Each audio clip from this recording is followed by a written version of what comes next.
এইভাবে একবার চিকেন পোলাও রান্না করলে বেশ ভালো হয় এবং খেতেও ভালো হয়। তো পুরো ভিডিওটা দেখার আগে চ্যানেলটা অবশ্যই সাবস্ক্রাইব করে নেবেন বন্ধুরা। তো চলো দেখে নেওয়া যাক। চিকেনের টুকরোগুলো আমি এইভাবে ছোট ছোট করে কেটে নিয়েছিলাম এবং 5 মিনিট ভাপিয়ে নিয়েছিলাম। এখানে কেটে রাখা আছে সবজিগুলো, গাজর আর ক্যাপসিকাম দিয়েছিলাম। তোমরা ইচ্ছা করলে আরও অনেক সবজিও দিতে পারো। যেহেতু আমি এর সাথে চিকেন দিয়েছি সেজন্য সবজিটা কমই দিয়েছি। কড়াইয়ে একে একে কেটে রাখা পেঁয়াজ কুচি, তারপর চিকেনের টুকরো সবই দিয়ে দিলাম। আর ফোড়নে দিয়েছিলাম সাদা তেল ও ঘি একসাথে, গোটা জিরে আর তেজপাতা। সব কিছু দিয়ে একটু ভালোভাবে নেড়ে নেব।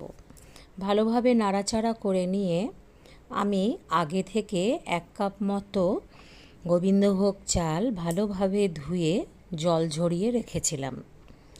এরপর ভালোভাবে সবজিগুলো ভাজা হয়ে গেলে গোবিন্দভোগ চালটাও দিয়ে দেব। আর সাথে দিয়ে দেব স্বাদ অনুসারে লবণ, চিনি, একটু ফুড কালার, গরম মশলা আর একটু লেবুর রস দেব, যেহেতু বেশ ঝরা ঝরা হবে, একের অপরের গায়ে লেগে যাবে না এবং খেতেও ভালো হয়। তো সব কিছু একসাথে দিয়ে ভালোভাবে নাড়াচাড়া করে, যেহেতু আমি 1 কাপ চাল দিয়েছিলাম সেই জন্য আমি এখানে 1.5 কাপ মতো জল দেবো। আর স্বাদ এবং গন্ধ দুটোই ভালো করার জন্য একটু গোলাপ জল দেব, যেটা 1/2 চামচের মতো।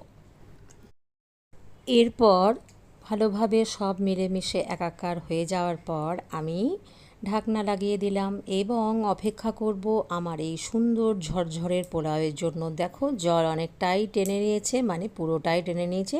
খেতে বেশ সুন্দর হবে। Thank you for watching my video.